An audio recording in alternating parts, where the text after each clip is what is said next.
ನಲ್ಲಿ ಅಂಗನವಾಡಿ ಪೌಷ್ಟಿಕ ಆಹಾರ ಮಾರಾಟ ಮಾಡೋದಕ್ಕೆ ಯತ್ನ ಮಾಡಿದ್ದಾರೆ. ಮಕ್ಕಳು ಗರ್ಭಿಣಿಯರಿಗೆ ನೀಡುವಂತಹ ಆಹಾರ ಪದಾರ್ಥ ಮಹಿಳಾ ಮತ್ತು ಮಕ್ಕಳ ಅಭಿವೃದ್ಧಿ ಇಲಾಖೆ ಪೂರೈಸುವಂತಹ ಆಹಾರವನ್ನ ಬಹಳ ಪ್ರಮುಖವಾಗಿ ಇಲ್ಲಿ ಮಾರಾಟ ಮಾಡೋದಕ್ಕೆ ಯತ್ನ ಮಾಡಿದ್ದಾರೆ.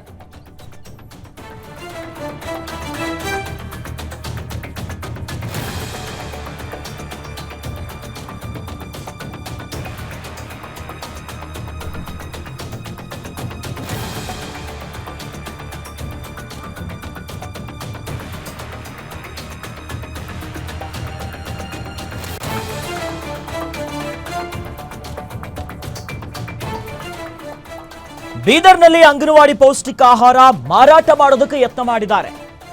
ಮಕ್ಕಳು ಮತ್ತು ಗರ್ಭಿಣಿಯರಿಗೆ ನೀಡುವಂತಹ ಆಹಾರ ಪದಾರ್ಥ ಇದು.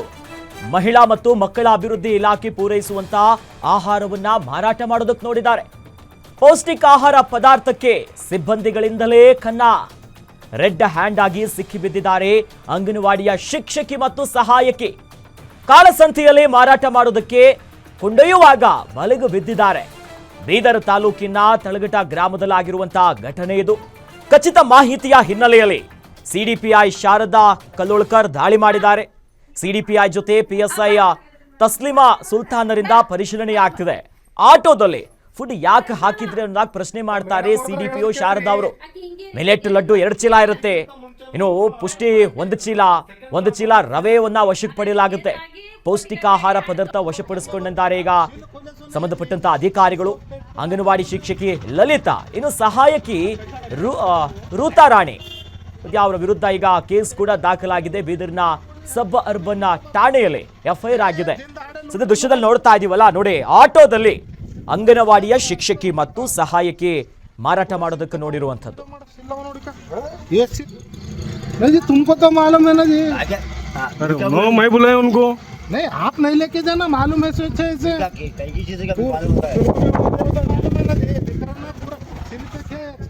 पैसा अपना निकाल दिया वो। मैं कौन सी निकालो पूरा भरने को जा रहे पूरा यही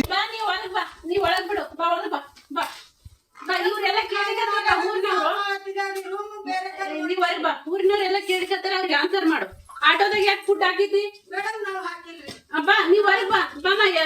ಎಷ್ಟು ಸಲ ಅಂತ ನಿಮ್ಗೆ ಕನ್ಸೆಷನ್ ಕೊಡೋದು? ಈ ಲಾಸ್ಟ್ ಟೈಮ್ ಇದೇ ಕೇಸ್ನಾಗ ಹೊರಗ್ ಬಂದಿರಿ. ಇನ್ನ ನೀವು ಬುದ್ಧಿ ಕಲಿಯಲ್ಲ ಅಂದ್ರೆ ಬಾರೆ ಹೊರಗ್ ಬಾ. ಹಿಂಗೆ ಬರ್ತಾ ಕನ್ನಡ ಬರ್ತೀವಿ ಮೇಡಮ್ ಅವ್ರು ಬಂದಾರ ಕರ್ಲದಕ್ಕೆ ಹೊಟ್ಟಿಲ್ಲ ಮಗ.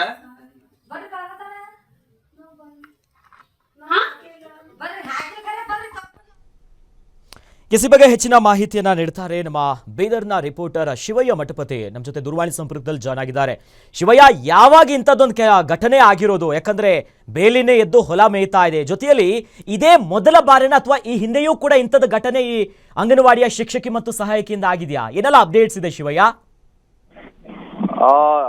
ಅಖಿಲೇಶ್, ಏನಿದು ಬೀದರ್ನಲ್ಲಿ ಹೌದು ಬೇಲಿಗೆ ಎದ್ದು ಹೊಲ ಮೈದಂತೆ ಏನು ಮಹಿಳಾ ಮತ್ತು ಮಕ್ಕಳ ಅಭಿವೃದ್ಧಿ ಇಲಾಖೆಯ ಆಹಾರ ಪದಾರ್ಥಕ್ಕೆ ಅಲ್ಲಿನ ಇಲಾಖೆಯ ಸಿಬ್ಬಂದಿಗಳೇ ಕನ್ನ ಹಾಕ್ತಿರುವಂತಹ ಈ ಒಂದು ಪ್ರಕರಣ ಬೆಳಕಿಗೆ ಬಂದಿರುವಂತದ್ದು. ಪ್ರಮುಖವಾಗಿ ಅಖಿಲೇಶ್, ಈ ಹಿಂದೆ ಕೂಡ ಬೀದರ್ನಲ್ಲಿ ಅಂಗನವಾಡಿ ಕೇಂದ್ರಗಳಿಗೆ ಕಳಪೆ ಗುಣಮಟ್ಟದ ಆಹಾರ ಪದಾರ್ಥಗಳು, ಪೌಷ್ಟಿಕಾಂಶದ ಆಹಾರ ಪದಾರ್ಥಗಳನ್ನ ಸರಬರಾಜು ಆಗ್ತಿದೆ ಅನ್ನೋದು ಪದೇ ಪದೇ ಸಾರ್ವಜನಿಕ ವಲಯದಲ್ಲಿ ಆರೋಪಗಳು ಕೇಳಿ ಬರ್ತಾನೆ ಇದೆ. ಅದಲ್ಲದೆ ಇದೀಗ ಸರ್ಕಾರದಿಂದ ಬಂದಿರುವಂತಹ ಪೌಷ್ಟಿಕಾಂಶ ಆಹಾರ ಪದಾರ್ಥವನ್ನ ಅಲ್ಲಿ ಕೆಲಸ ಮಾಡ್ತಿರುವಂತಹ ಶಿಕ್ಷಕಿ ಮತ್ತು ಸಹಾಯಕಿಯರು ಅವರೇ ಕಾಳಸಂತೆಯಲ್ಲಿ ಮಾರಾಟ ಮಾಡ್ಲಿಕ್ಕೆ ಒಂದು ಯತ್ನವನ್ನ ಮಾಡಿದ್ದಾರೆ, ವಿಫಲ ಯತ್ನವನ್ನ ಮಾಡಿದ್ದಾರೆ ಅಂತ ಹೇಳ್ಬೋದು. ಇಲ್ಲಿ ಬೀದರ್ ತಾಲೂಕಿನ ತಳಘಾಟ್ ಗ್ರಾಮದಲ್ಲಿ ಈ ಒಂದು ಘಟನೆ ಬೆಳಕಿಗೆ ಬಂದಿರುವಂತದ್ದು. ಅಖಿಲೇಶ್, ಏನು ಆಟೋದಲ್ಲಿ ಅವು ಕಾಳಸಂತೆಯಲ್ಲಿ ಮಾರ್ಲಿಕ್ಕೆ ಅವೆಲ್ಲ ಆಟೋದಲ್ಲಿ ತುಂಬಿಕೊಂಡು ಹೋಗ್ತಿರುವಂತಹ ವೇಳೆ ಅಲ್ಲಿ ಬೀದರ್ನ ಸಿಡಿಪಿ ಆಗಿರುವಂತದ್ದು ಶಾರದಾ ಮತ್ತು ಪಿಎಸ್ಐ ತಸ್ಲಿಮಾ ಅವರು ದಾಳಿಯನ್ನ ಮಾಡಿ ಮಿಲೆಟ್ ಲಡ್ಡು 2 ಚೀಲ, ಪುಷ್ಟಿ ಮತ್ತು 25 ಕೆಜಿಯ ದಪ್ಪ ರವೆ ಸೇರಿದಂತೆ ಒಟ್ಟು 36,000ಕ್ಕೂ ಅಧಿಕ ಮೌಲ್ಯದ ಪೌಷ್ಟಿಕಾಂಶ ಆಹಾರವನ್ನ ವಶಪಡಿಸಿಕೊಂಡಿದ್ದಾರೆ. ಅಂತಂದ್ರೆ ಅಲ್ಲಿ ಏನ್ ಸರ್ಕಾರದಿಂದ ಮಕ್ಕಳಿಗೆ, ಗರ್ಭಿಣಿ ಮಹಿಳೆಯರಿಗೆ ಏನು ಸರಬರಾಜು ಮಾಡ್ಲಿಕ್ಕಾಗತ್ತೆ, ಆಹಾರವನ್ನ ವಿತರಣೆ ಮಾಡ್ಬೇಕಾಗತ್ತೆ, ಆಹಾರವನ್ನ ಅಲ್ಲಿ ಕೆಲಸ ಮಾಡ್ತಿರುವಂತಹ ಶಿಕ್ಷಕಿ ಮತ್ತು ಸಹಾಯಕಿಯರು ಇಬ್ರು ಕೂಡ ಸೇರ್ಕೊಂಡು ಅದನ್ನ ಕಾಳಸಂತೆಯಲ್ಲಿ ಮಾರಾಟ ಮಾಡಿ ಬಡವರ ಹೊಟ್ಟೆ ಮೇಲೆ ಹೊಡೆಯುತ್ತ ಒಂದು ಕೆಲಸ ಬೀದರ್ನಲ್ಲಿ ಆಗಿರುವಂತದ್ದು. ಈಗಾಗಲೇ ಅವರ ವಿರುದ್ಧ ಪ್ರಕರಣ ಕೂಡ ದಾಖಲಾಗಿದೆ, ತನಿಖೆ ನಡೀತಿದೆ ಅಂತ ಸಿಡಿಪಿಒ ಶಾರದಾ ಅವರು ಮಾಹಿತಿಯನ್ನ ನೀಡಿರುವಂತದ್ದು. ಅಖಿಲೇಶ್, ಜೊತೆಲಿ ಅವ್ರು ಮಾತಾಡ್ತಾ ವಿಡಿಯೋದಲ್ಲಿ ಹೇಳ್ತಾ ಇದ್ರು, ಹಿಂದೆಯೂ ಕೂಡ ಕ್ಷಮೆ ಅಂತ ಹೇಳಿದ್ರು. ಸೊ ಇದೇನು 2ನೇ ಬಾರಿ ಆಗ್ತಿರೋದಾ?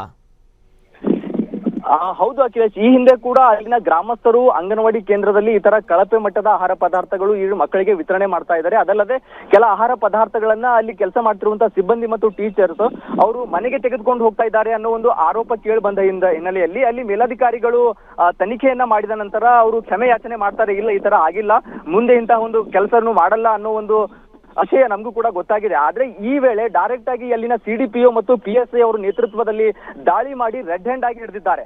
ಅಲ್ಲಿ ಕಾಳಸಂತೆಯಲ್ಲಿ ಮಾರಾಟ ಮಾಡ್ಲಿಕ್ಕೆ ಹೋಗ್ತಿರುವಂತಹ ಸಂದರ್ಭದಲ್ಲಿ ರೆಡ್ ಹ್ಯಾಂಡ್ ಆಗಿ ಏನು ಪೌಷ್ಟಿಕಾಂಶ ಆಹಾರ ಪದಾರ್ಥಗಳನ್ನು ಹಿಡಿದಿರುವಂತದ್ದು ಅಖಿಲೇಶ್.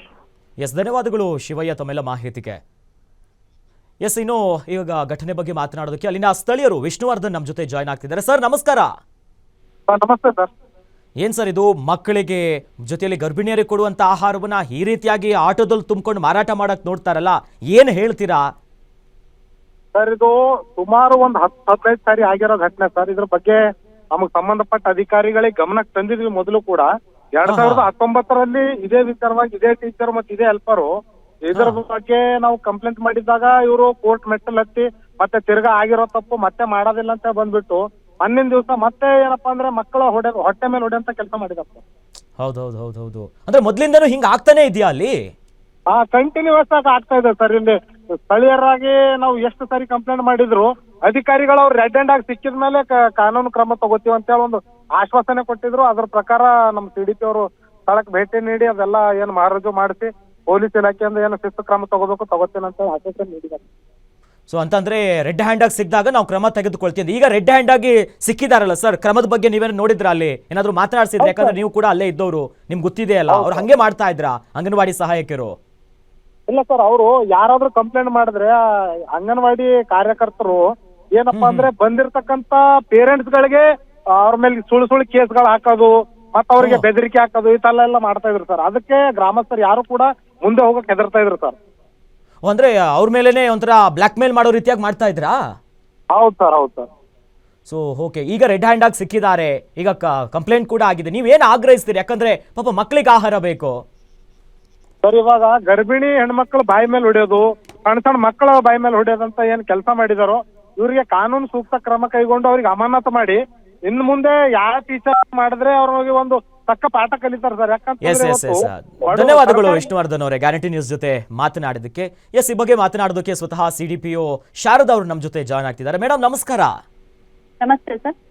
ಏನ್ ಮೇಡಮ್, ಇಲಾಖೆಯ ಸಿಬ್ಬಂದಿಗಳ ಈ ರೀತಿಯಾಗಿ ಮಕ್ಕಳಿಗೆ ಗರ್ಭಿಣಿಯರಿಗೆ ಕೊಡುವಂತ ಆಹಾರವನ್ನ ಈ ರೀತಿಯಾಗಿ ಮಾರಾಟ ಮಾಡ್ತಿದಾರಲ್ಲ, ಈಗ ಅವ್ರ ಮೇಲೆ ಏನ್ ಆಕ್ಷನ್ ತಗೊಂಡ್ಕೊಂಡಿದ್ದೀರಾ ಮೇಡಮ್?